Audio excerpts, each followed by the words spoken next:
Well, hello again, everyone, and welcome back to Kovac Enterprises, where we are working on the Starsky and Hutch Ford Grand Torino. As usual, we're starting off with the engine first in the instructions, and of course, as you know, anybody else who has built this car knows on the Revell instructions pertaining to the engine, there are a few flaws as far as putting it together. I'll go over them real quick with you. Once again, it's just more of an FYI for anybody who wants to build this model in the future. Let me go ahead and point a few things out.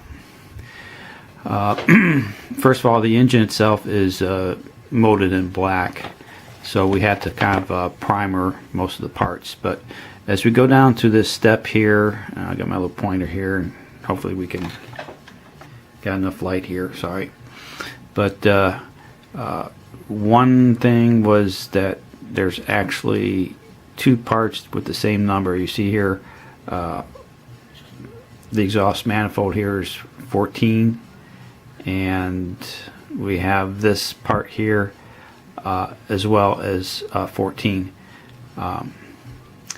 that was on the sprue tree. So in effect, 14 is the exhaust manifold that accompanies the 15 one there, and I believe this one was either part 17 on the sprue tree.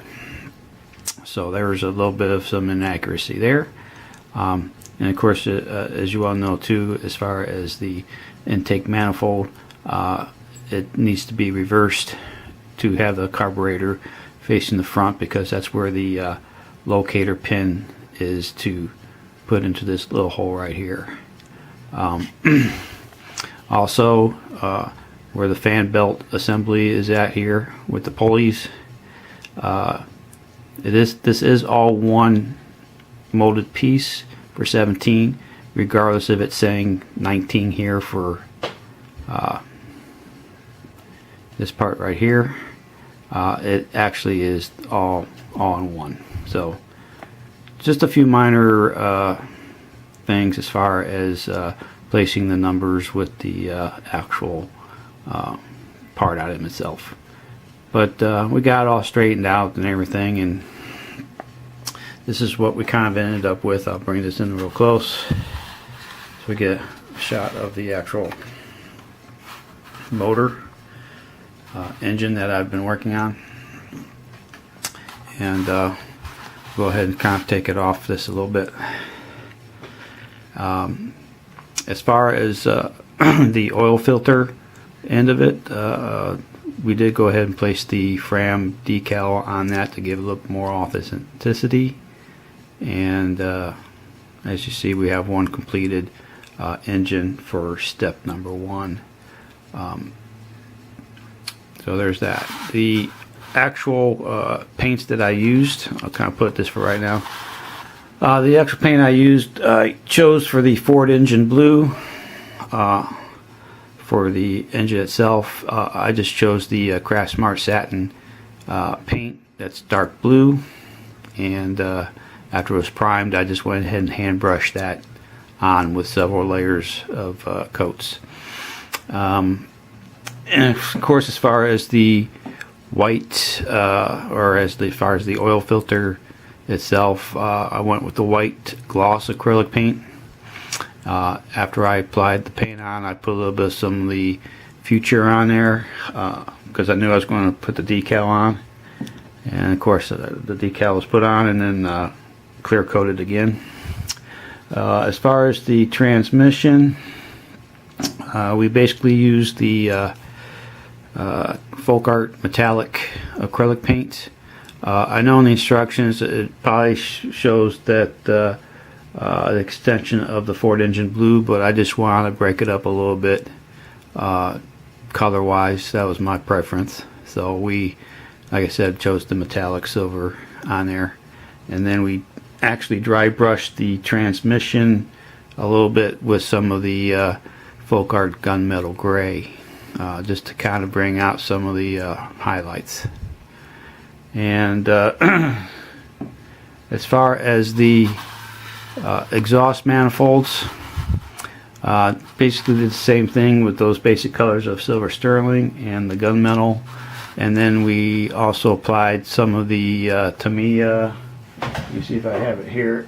Yeah, some of the Tamiya copper XF-6, and just kind of dry brush that on there just to kind of give a little bit of some color to the pipes. And so basically that's where we're at with the engine. It's all assembled and ready to go and be fitted onto the chassis engine compartment. So stand by and we'll be right back. And we're back, and as you can see in front of you, we basically moved ahead and completed steps 2 through 4 in the instructions, which is, I'll bring this in a little bit closer. We went ahead and installed the actual engine into the engine compartment on the front part of the chassis here, and it's all glued in place now. When we flip it over, we can see that we have the front suspension now installed as well, and the mufflers already in. I did go ahead and spray some of the silver metallic silver sterling onto it, and then I clear coated it for right now before I glued it in place. And what's next? The next was putting in the rear axle with the drive shaft, as you can see right here. And like I said, once everything is set and cured, we'll go ahead and come back and detail a little bit of the under chassis a little bit, just to kind of get some wear and tear and some weathering. But for the moment, that is where we're at with this part of the build. I did do one other thing, and that is to work on the fan shroud, part of the radiator. And let me turn this around here and kind of get a little bit closer here. But I went ahead and clear coated around the fan shroud area first, and then we went ahead and installed the 2 decals that it was asking for, which is the caution fan sticker and the another little decal, as you can see right here, these 2 items right here.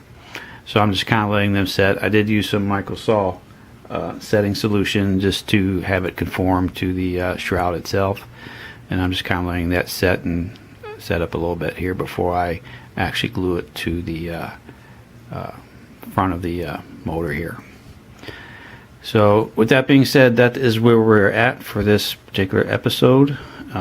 Stay tuned for the next one, where we'll be working on the putting the tires together and installing them on the chassis, and then we will start working on the interior bucket, because all that has to be kind of primed and everything like that before we actually put the black color, since the interior part of the bucket is and dashboard are all molded in red. So like I said, with that being said, stay tuned and we will be back with another episode. So everybody have a good day, and we will catch you later. Bye.